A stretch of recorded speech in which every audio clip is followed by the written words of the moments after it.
ఇక్కడ దేవినట్టు అవుతున్నది. ఎందుకంటే తెలంగాణ బాగుపడుతుంటే, కేసీఆర్ గారి నాయకత్వాన్ని ప్రజలు ఆమోదిస్తుంటే, ప్రజలు అనుక్షణం గుర్తు చేసుకుంటుంటే వాళ్ళకి నచ్చట్లేదు. ఇక్కడ కార్మికులు బాగుండకూడదు, ఇక్కడ రైతులు బాగుండకూడదు, ఇక్కడ దరిద్రం తాండవిస్తేనే మన రాజకీయం సాగుతుంది అనే విధంగా ఇవాళ కాంగ్రెస్ బీజేపీ రాజకీయం చేసి ఇద్దరు కలిసి కేసీఆర్ గారి మీద ఏదో రకంగా కక్ష సాధింపు, ఏదో కేసు పెట్టి, ఏదో రకంగా బదనాం చేసి ప్రజల్లోకి పోయి ఏదో ఒకటి చేయాలా అని ఒక దుర్బుద్ధితో వ్యవహారం చేస్తూ ఉన్నారు. 21 నెలల్లో కాంగ్రెస్ ప్రభుత్వం సాధించింది ఏందయ్యా అంటే ఏమీ లేదు, ఉత్త శుష్కప్రియాలు, శూన్యవాస్తాలు, డైలాగులు తప్ప తెల్లారు లేస్తే ఒక్క పని జరిగిందా? ఆ డైలాగులు కూడా ఎంత నికృష్టమైన డైలాగులు. ప్రపంచంలో ఎవరైనా సరే అప్పు లేని మనిషి ఉంటాడు ఎవడన్నా? ఉన్నారా ఇక్కడ ఎవరన్నా? ప్రభాకర్ గారు మీకు అప్పు ఉందా లేదా? అప్పు లేనివాడు ఎవడు ఉంటాడా? అందరికీ ఉంటుంది అప్పు. అప్పు లేకుండా పనులు అవుతాయా?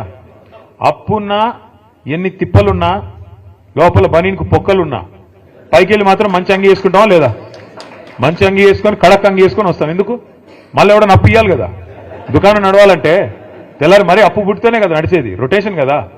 అట్లుంటుంది వ్యవహారం. కానీ మన ముఖ్యమంత్రి ఏమంటున్నాడు? అప్పే పుట్టట్లేదు అంటలేదు, ఘోరం.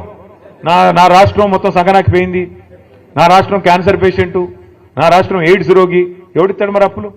చివరికి ఏమంటున్నాడు ముఖ్యమంత్రి గారు ఈరోజు? చాలా విచిత్రం. నేను ఢిల్లీకి పోతే నాకు అపాయింట్మెంట్లు ఇవ్వట్లేదు, ఎక్కడ చెప్పులు ఎత్తుకపోతాడేమో అని భయపడుతున్నారు. ఎవడన్నా ముఖ్యమంత్రి మాట్లాడతాడా? నాకు అర్థం కాదు ఇంత దారుణంగా.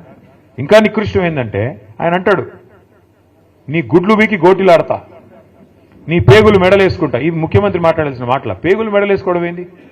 బోటి కొట్టేటోడు వేసుకుంటాడు పేగులు మెడలు. నువ్వెందుకు? నాకు అర్థం కాదు. ఈయనే ముఖ్యమంత్రి. లంకె బిందెలు ఉన్నాయనుకుని వచ్చినా నేను చాలా మంది ముఖ్యమంత్రులు చూసాం మేము అందరం కూడా. రాజశేఖర రెడ్డి గారు, చంద్రబాబు నాయుడు గారు, ఎన్టీ రామారావు గారు, కిరణ్ కుమార్ రెడ్డి గారు, రోసయ్య గారు, చాలా మందిని చూసినాం. ఇట్లాంటి ముఖ్యమంత్రిని మాత్రం ఎవరిని చూడలేదు. కేసీఆర్ గారు ఒకరు కాదు, ఇంతమంది ముఖ్యమంత్రులను చూస్తే ఈరోజు ఇంత విచిత్రమైన ముఖ్యమంత్రి. ఇప్పుడు ఎన్నికల ముందు ఆయనే హామీ ఇచ్చాడు, నోటికొచ్చిన హామీలు, ఒకటి ఇట్లా అట్లాగా 420 హామీలు, ఎవరికి ఏది అడిగితే అది ఇస్తా పో అన్నాడు. అర్రాస్ పాట లెక్కనే, వేలం పాటలాగా. ఏది? కేసీఆర్ 2000 ఇస్తుండా, నేను 4000 ఇస్తా. కేసీఆర్ ఒక ముసలమ్మకే ఇస్తున్నాడా, నేను ఇద్దరికి ఇస్తా. కేసీఆర్ ₹1,00,000 ఇస్తుండా, నేను తులం బంగారం ఇస్తా. కేసీఆర్ 10,000 ఇస్తుండా, నేను 15,000 ఇస్తా. కేసీఆర్ ఇంత ఇస్తే నేను అంత ఇస్తా, అంత ఇస్తే ఇంత ఇస్తా. నోటికొచ్చినట్టు వాగి. అది కూడా ఏంటి, మళ్ళీ మీ జిల్లాలో ఉన్న ఉప ముఖ్యమంత్రి భట్టి గారు, ఆయన డైలాగులు బీభత్సమైన డైలాగులు. ఈ గ్యారంటీ కార్డు భద్రంగా పెట్టుకోండి, మేము వస్తానే ఉన్నాం, జాగ్రత్తగా దాచిపెట్టుకోండి, 100 రోజుల్లోనే చేసేస్తాం. 100 రోజుల్లో మీరు అటు పెట్టుకుంటే వాళ్ళు వస్తారు, అధికారులు వస్తారు, తీసుకుంటారు, మీకు కావాల్సినవన్నీ మీ ఖజానాలో వేసేస్తారు, మొత్తం స్వర్గం అయిపోతుంది, భూతల స్వర్గం కాంగ్రెస్ నాయకత్వంలో. ఆ రోజు డైలాగులు. ఆ రోజు అడిగారు విలేకరులు, అయ్యా మరి మీరు చెప్తున్నాయన్నీ అమలు చేయాలంటే 4 స్టేట్ల బడ్జెట్ కావాలా, 4 దక్షిణాది రాష్ట్రాల బడ్జెట్ కావాలా, ఎట్లా చేస్తారా స్వామి అంటే, మా కాంగ్రెస్ పార్టీకి చాలా తెలివి ఉంది, మాది 100 సంవత్సరాల చరిత్ర, మావాడు ఒక్కొక్కడు 6 ఫీట్లు ఉన్నాడు, మాకు తెలివి లేదంటారా, బ్రహ్మాండంగా సంపద పెంచుతాం, మేము ఇది చేస్తాం అది చేస్తాం అని డైలాగులు. ఇవాళ ఏమైందా అంటే బీదర్పులు. ఏమని? కేసీఆర్ దివాలా చేయించాడు, అప్పులపాలైపోయింది రాష్ట్రం. నేను ఒక్కటే అడుగుతా ఉన్నా మిమ్మల్ని, కాంగ్రెస్ నాయకుల్ని కానీ మిమ్మల్ని కానీ ఆలోచించమని అడుగుతా ఉన్నా.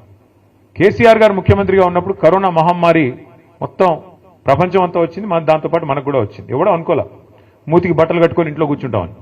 కూర్చున్నాం, బతుకుంటే బల్సార్ తినొచ్చు అని చెప్పి ఎవరింట్లో వాళ్ళు నోరు మూసుకుని మొత్తం దాదాపు సంవత్సరంన్నర కూర్చున్నాం. దానివల్ల ఏమైంది?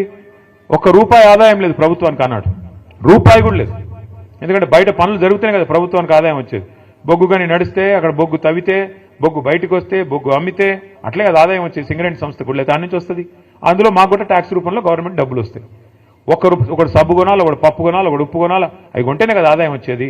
ఏదీ లేదు. మొత్తం సంవత్సరం పాటు ఎక్కడక్కడ తలుపులు బిడాయించుకొని ఇంట్లో ఉన్నారు. దానివల్ల ఏమైంది? ఆదాయం 0. కేసీఆర్ గారు ముఖ్యమంత్రిగా ఉన్నప్పుడు, ప్రభుత్వం ఉన్నప్పుడు ఆదాయం 0 అయినా రైతు బంధు ఆగిందా? పెన్షన్లు ఆగినాయా? కళ్యాణ లక్ష్మి ఆగిందా? షాదీ ముబారక్ ఆగిందా? పంటల కొనుగోలు ఆగినాయా? అంటే జీతాలు ఆగినాయా? కొద్దిగా ఆలస్యంగా పడ్డాయేమో, ఆగలేదు కదా. దమ్మున్న నాయకుడుంటే, దమ్మిడి లేకపోయినా సంక్షేమ పథకాలు ఆగవు. ప్రభుత్వం చిత్తశుద్ధి గల ప్రభుత్వం ఉంటే పనులు చేస్తారు తప్ప సాకులు వెతకదు. ఈ సన్నాసులు వీళ్ళకి పని చేయడం చేత కాదు, వాళ్ళ ప్రభుత్వం నడపడం చేత కాదు. ఎంతసేపు ఢిల్లీకి మూటలు పంపాలా, పదవులు కాపాడుకోవాలా తప్ప ఇంకో సోయి లేదు. ఏం చేయాలి మరి? తెల్లారెత్తే కేసీఆర్ని తిట్టాలి.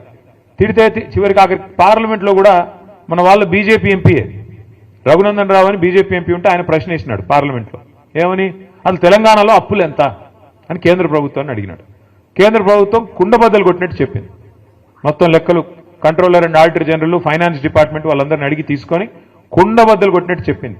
10 ఏళ్లలో కేసీఆర్ ప్రభుత్వం చేసిన అప్పు, వదిలిపెట్టిపోయిన అప్పు 3.5 లక్షల కోట్లు. అందులో కేసీఆర్ గారు రాకంటే ముందే 72,000 ఉంది. ఆయన వచ్చినాక 2,80,000 కోట్లు అప్పు చేసినాడు. ఇది మాత్రమే అప్పు అంటూ మన కేంద్ర ప్రభుత్వం స్పష్టంగా పార్లమెంట్లో చెప్పింది. అయినా సిగ్గులేదు. కేంద్ర ప్రభుత్వం పార్లమెంట్లో చెప్పిన సిగ్గు ఎంత మాత్రం లేదు కాంగ్రెస్ వాళ్ళకి. ఒకడు 6 లక్షలు అంటాడు, ఇంకొకడు 7 లక్షలు అంటాడు, ఇంకోటి 8 లక్షలు. ఎవడికి నోటికి ఎంత వస్తే అంత, ఎంత వస్తే ఎంత తోస్తే ఎక్కడ ఉంటే అక్కడ నోటికి ఎంత వస్తే అంత మాట్లాడుతూ ఉన్నారు. ఆధారం ఏంది, ప్రామాణికమైంది, పత్రం ఏంటంటే ఎవరి దగ్గర ఏం లేదు. నోటికి ఎంత వస్తే అంత మాట్లాడాలా, అదరగొట్టాలా, ఉపన్యాసాలు ఇవ్వాలా, మీడియాను మేనేజ్మెంట్ చేసుకోవాలా, ప్రజల్ని మోసం చేయాలా, మళ్ళీ ఇటగే వ్యవహారం నడిపిస్తూ ఉండాలా. ఏం చేస్తున్నారు సక్సెస్ఫుల్గా వాళ్ళు? వాళ్ళ మీదికి రాకూడదు దృష్టి. అందుకే ఏం చేస్తున్నారు? 6 గ్యారంటీలు ఎవరు అడగొద్దు, సింగరేణిలో ఇచ్చిన హామీలు మీరు అడగొద్దు. ఏం చేయాలి మరి? ఏదో డైవర్షన్ గేమ్ ఆడాలి. ఓ రోజు కాళేశ్వరంలో కేసీఆర్ అరెస్ట్, సిబిఐ అని కొన్ని రోజులు టైంపాస్. ఫార్ములా ఈలో కేటీఆర్ అరెస్ట్, వేసుకోపోతున్నారు, ఇప్పుడు వేసుకోపోతున్నారు, ఇంకో గంటలు వేసుకోపోతారు. ఇక తర్వాత రెగ్యులేటరీ విద్యుత్ దానిలో జగదీష్ రెడ్డి అరెస్ట్. ఈ టైపులో రోజొక్క సొల్లు పురాణం తప్ప 22 నెలల్లో 21 నెలల్లో ఒక్క పని ప్రజలకు పనికొచ్చేది జరిగిందా? ఎవరికన్నా? ఒక్క ఫ్రీ బస్సు ఏమనంటే ఫ్రీ బస్సు, అది ఎంత గొప్పగా ఉందో నాకంటే బాగా మీకే తెలుసు. ఎన్నడూ చూడని దృశ్యాలు చూస్తున్నాం ఫ్రీ బస్సుల్లో. ఏందది అసలు? ఆ దృశ్యాలు ఏంది, కొట్టుకోవడం ఏంది? ఎన్నడూ ఇంకా మనం అది విమానాల్లో కూడా ఉండవు. అట్లాంటి ఫ్రీ విమానం పెడితే కూడా అట్లాంటివి ఉండవు. ఆ టైప్లో కొట్టుకుంటున్నారు. అంటే ఇలాంటి తప్ప ఒక్కటంటే ఒక్కటి నిజంగా రాష్ట్రానికి దీర్ఘకాలికంగా మధ్యకాలికంగా పనికొచ్చే ఒక్క పని కూడా 21-22 నెలల్లో జరగలేదు. ఇంకా భవిష్యత్తులో జరుగుతుందన్న విశ్వాసం అయితే నాకైతే లేదు.